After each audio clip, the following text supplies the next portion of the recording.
Hey, welcome back to Simply Sugar News Weekly. It's going to be an unsugar-coated breakdown of everything they tried to sneak past you and me this week in U.S. politics and news. We're going to talk about courtrooms, Congress, to Gaza. So let's jump into what really happened July 7th to the 15th.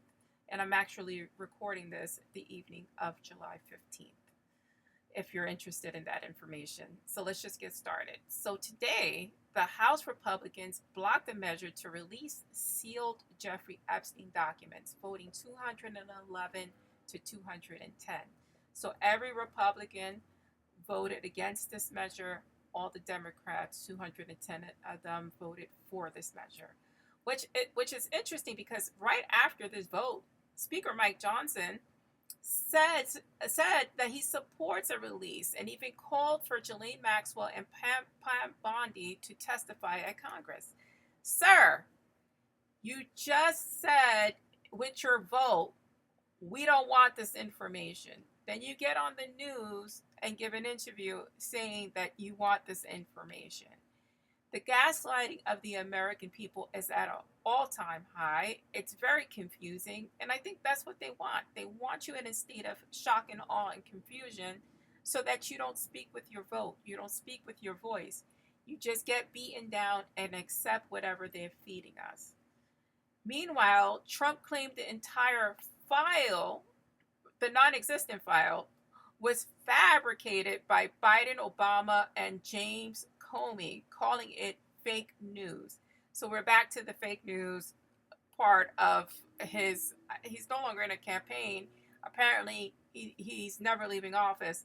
But he's back to that statement that everything against him is fake news. Everything for him is real news. Again, now the file does exist, but it was all conjured up by Joe Biden, Barack Obama, and James Comey because everyone's against him. No, sir. Everyone who's sane is against you. Everyone who's sane is against you. Let's talk about the video. If you don't know what video I'm discussing, it's the video released by Pam Bondi's office, which depicts Jeffrey Epstein's last 24 hours or 12 hours in the Manhattan jail facility he was in. The Wired uncovered that there wasn't a 1 minute gap. The gap was 3 minutes. 3 minutes in their surveillance footage video that is missing from that raw footage. The missing segment occurs right before guards left their posts, triggering renewed suspicions about how Epstein died.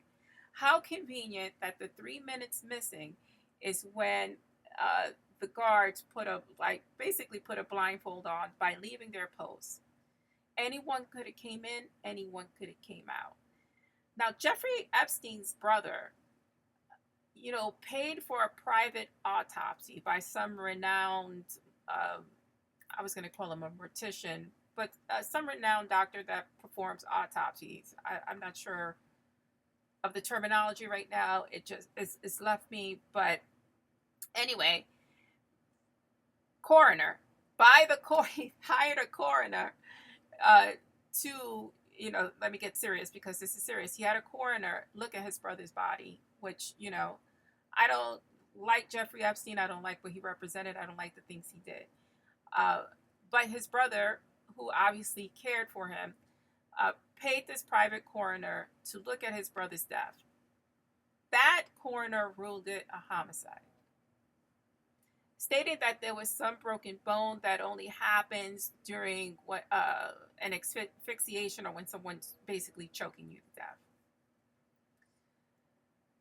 That could be done in 3 minutes, especially if it's somebody who knows what they're doing. And I'm hoping that, if you hired somebody to take care of something like this, they would know what they're doing.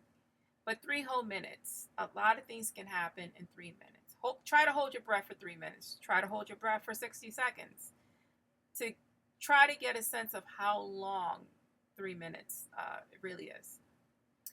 Let's move on from that because there's a lot to talk about. Let's talk about the Supreme Court. So the Supreme Court ruled 6-3 to let Trump fire 1,400 people from the Department of Education and shifting their work elsewhere. Justice Alito, Thomas, Gorsuch, Kavanaugh, Barrett, and Roberts, the most, uh, the the Trump people, right? The most right-leaning justices all voted with Donald Trump. He appointed half of them, so they did their master's bidding, and the rest dissented. Now, technically, only Congress can fully eliminate the department. So this ruling doesn't abolish it. What it does is it's stripping it down to the bone so that it's basically useless. And then our children, who they claim to care about, because they don't want any abortions, and they want people to have children. Well, they want a certain segment of people to have children. They want more Caucasian babies um, in the United States. That's a fact. Um, but in any regard, they're supposed to be the party that wants to protect the children. But here they are, supporting abusers like Epstein and cutting the Department of Education to the bone. Most of Americans cannot pay for private school. But again, that's what they want. They want uneducated people in there, because if you have education, you're not going to be out there in the fields, right? Because they're getting rid of all the immigrants and the people who work these farms. They're getting rid of all the migrants as well, because there's people who migrate here seasonally and then go back home. That's a thing that a lot of people don't understand. There's people who just come here, harvest, and go back, and they do this for money. But we don't want to talk about that. But anyway, so you're getting rid of all these people. You want people who are skilled in this type of labor, not necessarily educated, because if you're college educated, it's not likely that you're going to go and pick blueberries and apples and oranges. So they need people to work those jobs. They need people to work these factories he plans on building, because go coal. So he wants a certain segment of society to be uneducated and move them into this type of skilled labor, which is woefully underpaid. On top of that, you cut Medicaid benefits and SNAP benefits for people who don't make enough to survive. But this is what they want. They want to have slave labor, basically, is what they want. You don't have medical care, you die out, you have a lot of babies to replace, that labor. That's what they want. Are you tired yet? Because I'm tired, and we're only halfway through what I'm going to cover. So let's talk about Pam Bondi yet again. So Attorney General Pam Bondi removed Joseph Terrell. Who's Joseph Terrell? Well, he's the DOJ's top ethics officer. Terrell led investigations during the Trump trials and was seen as a key internal watchdog. Kind of like your conscience. Like, don't do that. That's bad. That's bad for you. That's bad for the American people. We shouldn't go there. The firing is part of what many describe as a growing DOJ purge of independent oversight. And that's been their MO. They don't want any oversight. That's why they're whittling down the federal government, and they started with oversight. And this is just what it looks like, a total government takeover with no oversight, so they can act at will with whatever it is they're trying to do here in the U.S. This is now becoming a dictatorship. Let's go on to immigration and detention.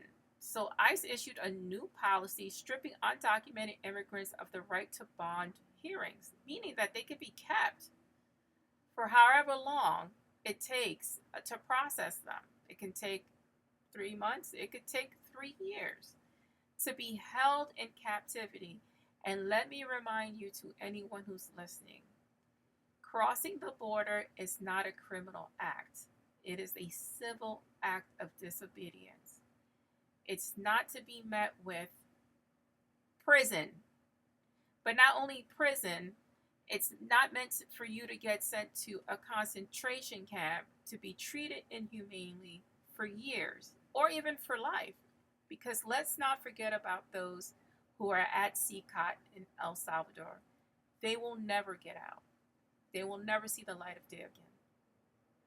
Let's not forget those being held in Guantanamo Bay. Let's not forget those who have been deported to third-party countries.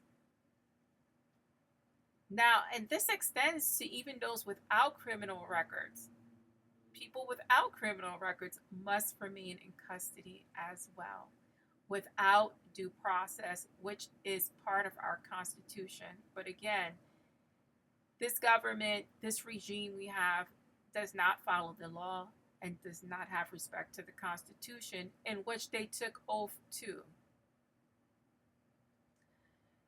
Stephen Miller, the Trump advisor, is pushing red states to build their own detention centers, mimicking that of Florida's new alligator Alcatraz, or how we have dubbed it, alligator Auschwitz. This would give conservative governors more control over deportations without federal involvement or oversight. Again, there's that word again. They don't want oversight. They want to do what they want to these people when they want to do it. Moving on to states' rights. So Trump is reportedly urging Texas to redraw its congressional districts to lock in Republican control, also known as gerrymandering. If you hear that term, that's what they mean. They just want to redraw districts in favor of the GOP. In response to this, Governor Gavin Newsom fired back. He's like, we can all play that game, hinting at retaliatory redistricting in blue states. Now, I think that's exactly what we should do. Because this is no longer a fair fight. You know, my mother used to say, two wrongs don't make it right, but it makes it even. I'm thinking this is the type of situation we need to get in. We need to make things even. And again, the gloves need to come off, because we're not playing with someone who follows the rules. They're breaking the rules. They're creating the rules. And again, we can't have Chuck Schumer write a strongly worded letter again, because that's not going to work. It's not going to work. Sometimes you got to throw a monkey wrench into the whole situation and restart the engine. It is what it is. I'm not sure if that's a right analogy. I want it to sound like I knew about cars, but whatever, I don't. I do not know about cars. What's interesting is that Ken Paxton is threatening to arrest Democratic lawmakers if they left the chamber to block these Republican bills. Don't you have a biblical divorce to handle, Ken? Isn't it hard having a wife and a mistress? Like, serious, you got other fish to fry at home. Then this activated Donald Trump, because he's like, he wants to arrest Adam Schiff for witness tampering and treason. Like, it's all chaotic. And it's sad to say that the United States is the laughing stock of the world. And Donald Trump does not seem to care, because he thinks he has this total power. And maybe the United States used to have that, used to be able to throw their weight around. But people are standing up to us. Other countries are standing up to us. And, you know, when disasters happen, you need friends. Even though if you go to Texas, you know, that governor wants to detain you if you cross the border, like the Mexican experts who came to help the survivors of the flood there. You know, again, you love children, and they're coming to rescue children, but you said, you know what, we didn't like the way you crossed the border, so we're going to arrest and detain you. This is the respect we show to other countries who's trying to show us kindness and help. Moving on to international news, 20-year-old Said Moussalad, a U.S. citizen, has been beaten to death by Israeli settlers in the West Bank as he was trying to defend his parents' property, his ancestral property from being taken. Another man, Muhammad al-Salabi, was also killed during the same attack. Moussalad's family is demanding a U.S. investigation. I'm sure, I don't think that's going to happen. I'm going to be quite frank with you.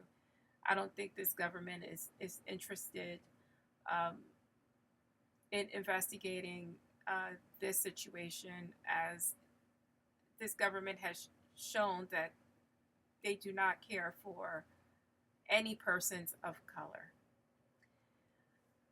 My last story of the day is Elon Musk. Why not? Let's end it with a bang. The Department of Defense awarded Elon Musk's Grok for government a $200 million contract. So Elon Musk got $200 million.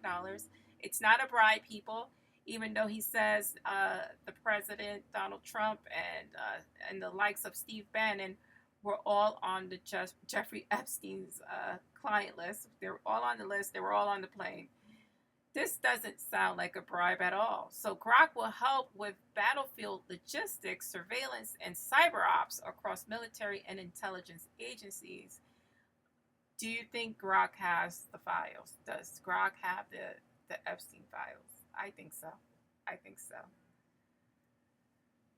So let's wrap this up. So from surveillance gaps and immigration crackdowns to missing ethics officers and gerrymandered maps, these are not isolated events. They are coordinated power grabs that deserve our full attention. If you learned something or if you have an opinion, please share it. My email is simplysugar@gmail.com. I'm spelled the way it is spelled on this podcast. So stay loud, stay informed, and stay safe. I'm Simply Sugar.